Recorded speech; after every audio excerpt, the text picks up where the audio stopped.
โอเคสวัสดีทุกคนนะครับเจอกับผมภูเหมือนเดิมเนาะตั้งแต่ผมรีวิวโต๊ะคอมของผมไปเมื่อประมาณ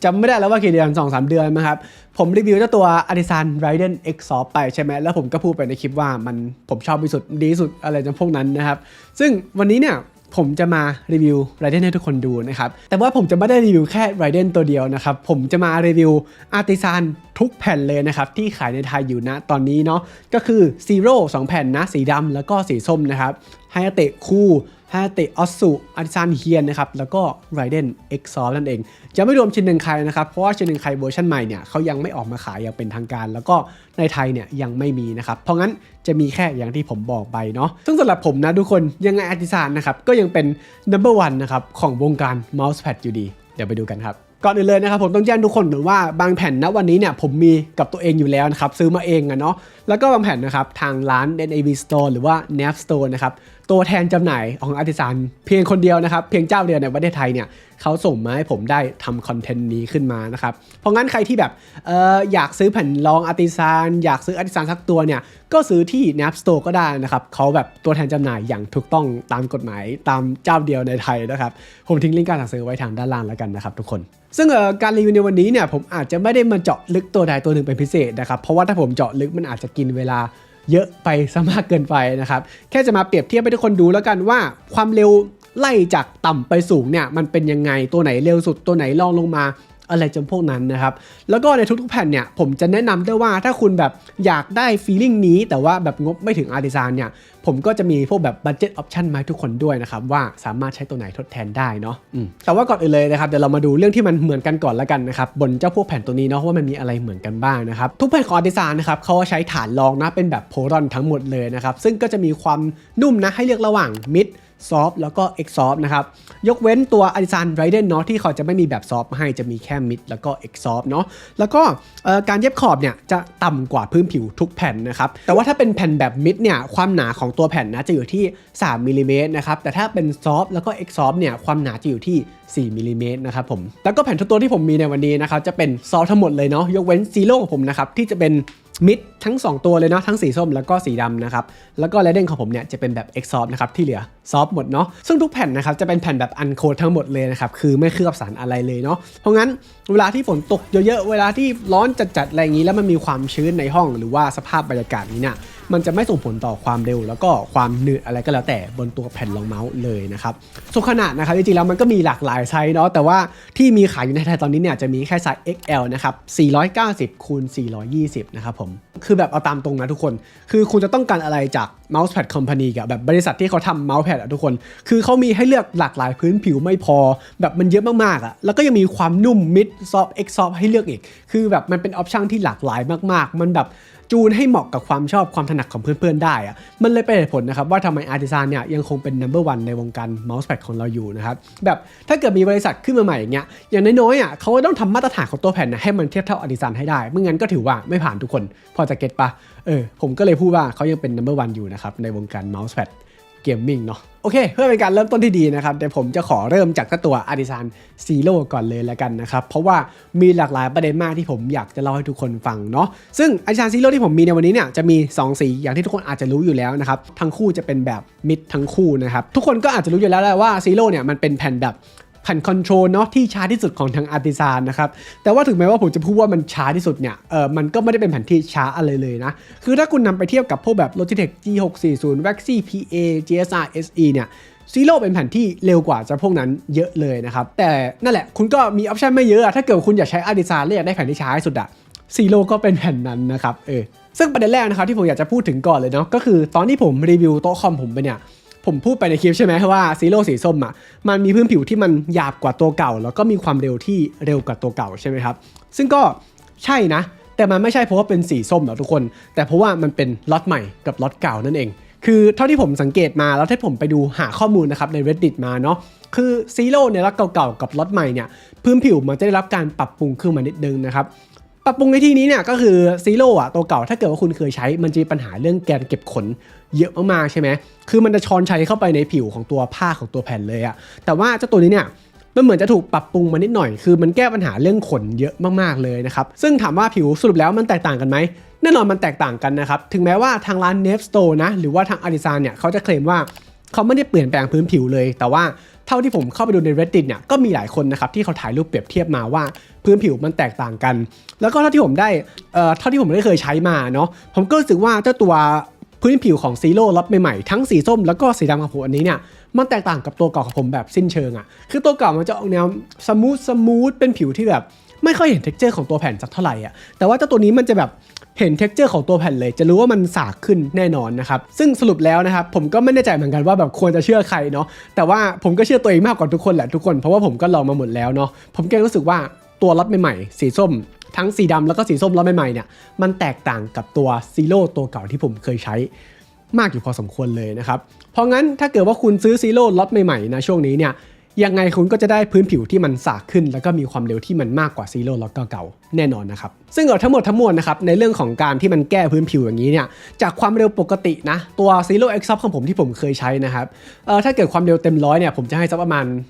30ประมาณนั้นแล้วกัน30เนาะแต่ว่าเจ้าตัว Zero Mid ตัวนี้นะครับในพื้นผิวล็อตใหม่ๆแบตช์ใหม่ๆนะผมจะให้อยู่ความเร็วประมาณ45เลยนะครับนั่นแปลว่าตัวมิดยังไงมันก็ต้องเร็วกว่า X Soft อยู่แล้วแต่ว่าต่อให้มันเป็น X Soft เหมือนกันนะมันก็ยังผมชัวร์เลยว่ายังไงมันก็ต้องเร็วกว่านะครับถ้าเป็น X Soft ก็จะเหลือประมาณ40ประมาณนั้นถ้าเกิดว่าให้อธิบายเป็นตัวเลขคร่าวๆออกมานะถ้าเกิดว่าคุณคาดหวังว่า Zero มันจะคอนโทรลเท่ากับ G640 Waxy PA QCK Heavy เนี่ยมันไม่ใช่คำตอบนั้นสำหรับคุณแน่นอนนะครับผมไม่เคยมองว่า Zero เป็นแผ่นที่ช้าเลยแต่ผมก็ไม่เคยมอง Zero เป็นแผ่นที่เร็วเหมือนกันนะครับมันอยู่ตรงกลางระหว่างนั้นพอดีซึ่งผมมองว่าเป็นเรื่องดีนะเพราะว่าการที่ผมแบบใช้แผ่นที่มันช้ามากๆเนี่ยมันรู้สึกว่ามันจำกัดการเล่นของผมมากอะแต่พอมันเป็นแผ่นที่มันมีสปีดขึ้นหน่อยแต่มันไม่ได้เยอะเกินอะมันทำให้ผมเล่นได้ดีขึ้นทำให้ผมปรับตัวกับแผ่นตรงนั้นได้ดีขึ้นนะครับราคาของซีโร่ตัวนี้นะครับจะอยู่ที่ 2,190 บาทนะครับมือหนึ่งนะแต่ว่าถ้าเกิดว่าคุณอยากแบบได้ฟีลลิ่งของซีโร่แต่แบบงบไม่ถึงแบบงบแค่พันต้นๆหรือว่าต่ำกว่าพันเนี่ย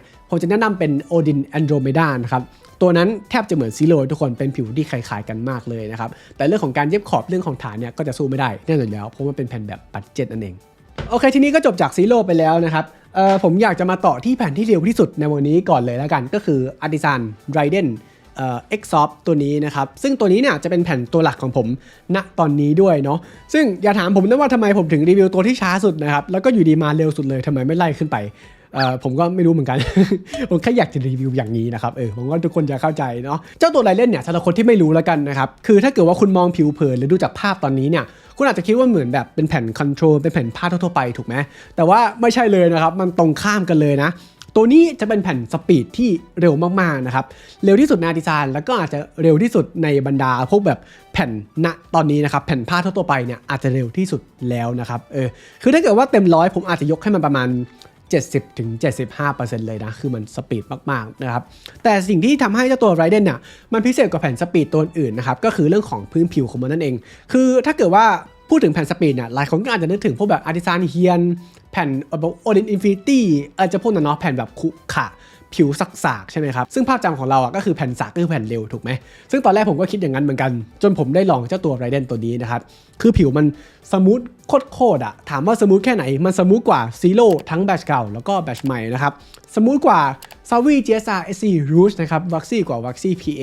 คือมันสมูทมากๆทุกคนคือถ้าเกิดว่าคุณได้ลองสัมผัสมันได้ลองใช้งานมันเนี่ยคุณจะชอบแน่ๆเวลาคุณวางแขนลงไปบนตัวแผ่นรองเมาส์เนี่ยก็จะไม่เคยรู้สึกระคายเคือ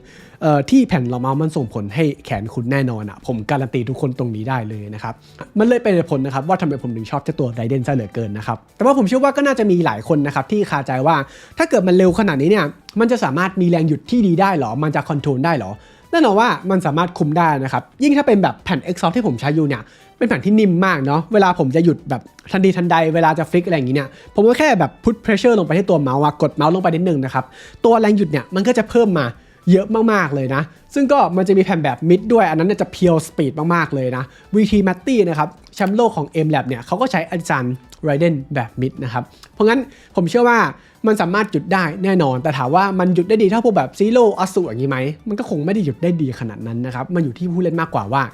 จะปรับตัวกับมันได้ดีมากแค่ไหนแค่นั้นเองซึ่งการใช้งานส่วนตัวของผมนะครับผมก็ใช้แผ่นตัวนี้เนี่ยในการเล่นทั้ง Valorant CS2 แล้วก็Overwatch 2 ทั้งหมดเลยนะครับใช้แผ่นตัวนี้หมดเลยเนาะส่วนใหญ่ผมจะเล่น CS2 ช่วงหลังนะผมใช้แผ่นตัวนี้เล่นตั้งแต่เปิดแรงค์พรีเมียร์ตั้งแต่ผมเปิดมา 6,500 นะครับตอนนี้ผมอยู่ 12,000 แล้วผมก็ใช้ตัวนี้มาตลอดนะครับแล้วก็สถิติในแต่ละแมตช์ที่ผมเล่นเนี่ยค่อนข้างที่จะดีเลยนะ 20-30 ตัวตลอดนะครับไม่ได้จะอวดว่าเก่งอะไรนะแต่แค่จะบอกว่า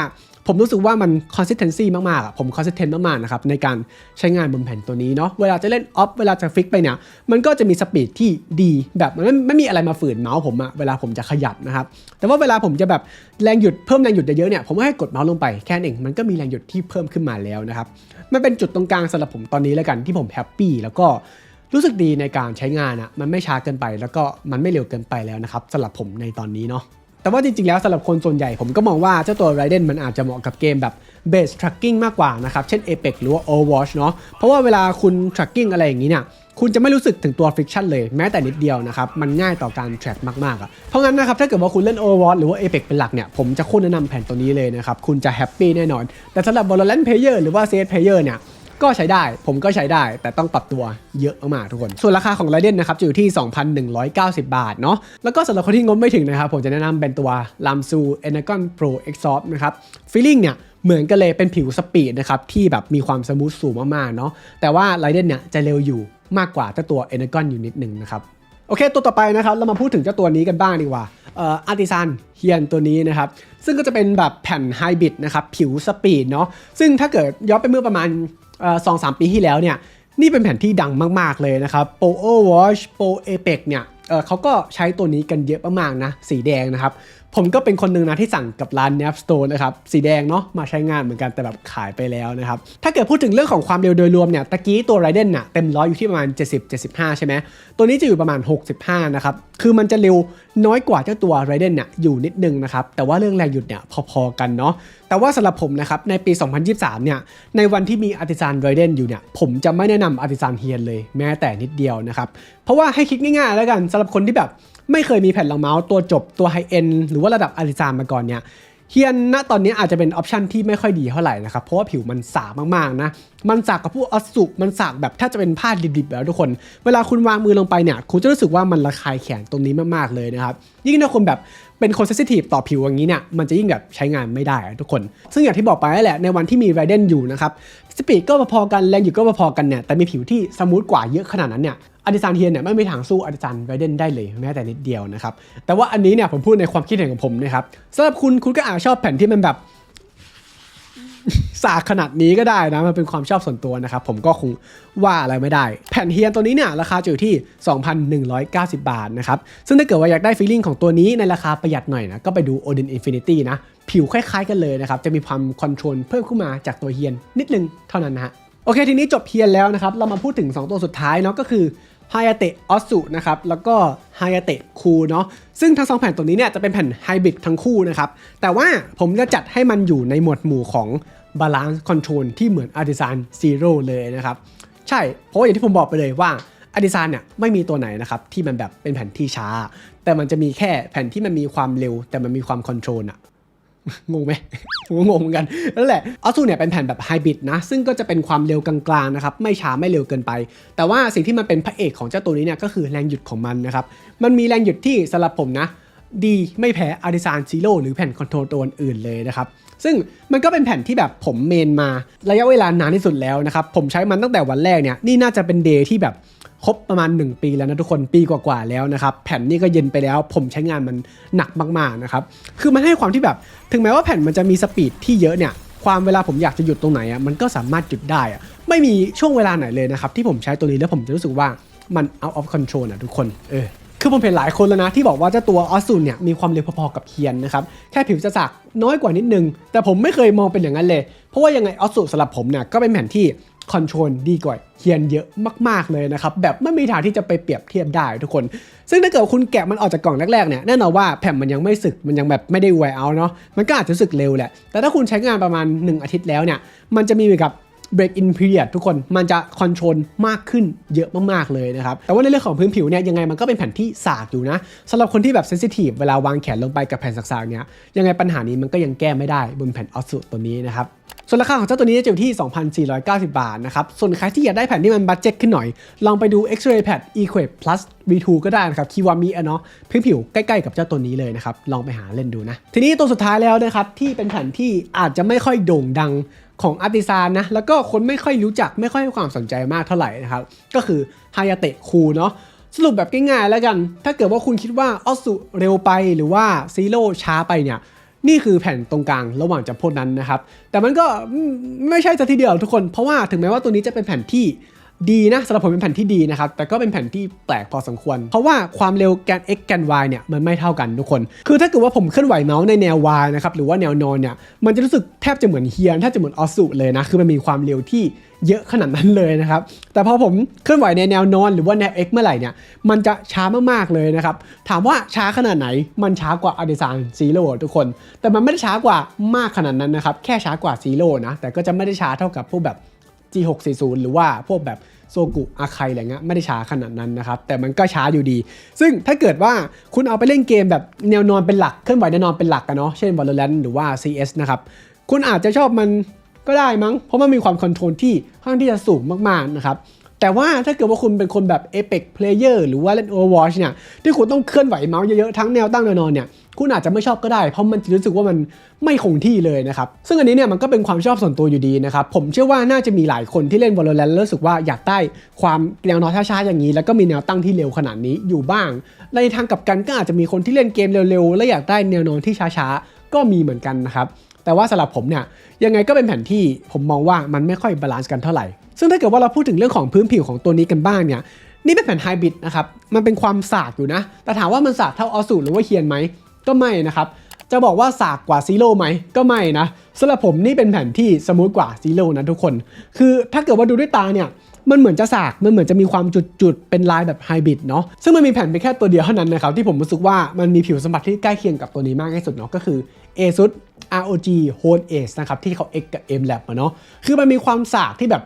ไม่สากอะทุกคนแค่สากแบบนิดเดียวเท่านั้นแต่ก็ยังมีความสมูทอยู่ผมก็ไม่แน่ใจว่าจะอธิบายไอ้สิ่งนี้ว่ายังไงกันแน่นะครับแต่ว่านั่นแหละถ้าเกิดว่าเอาใกล้เคียงที่สุดก็คือเจ้าตัว Hone Ace ครับส่วนราคาของเจ้าตัว Hate Core ตัวนี้นะครับจะอยู่ที่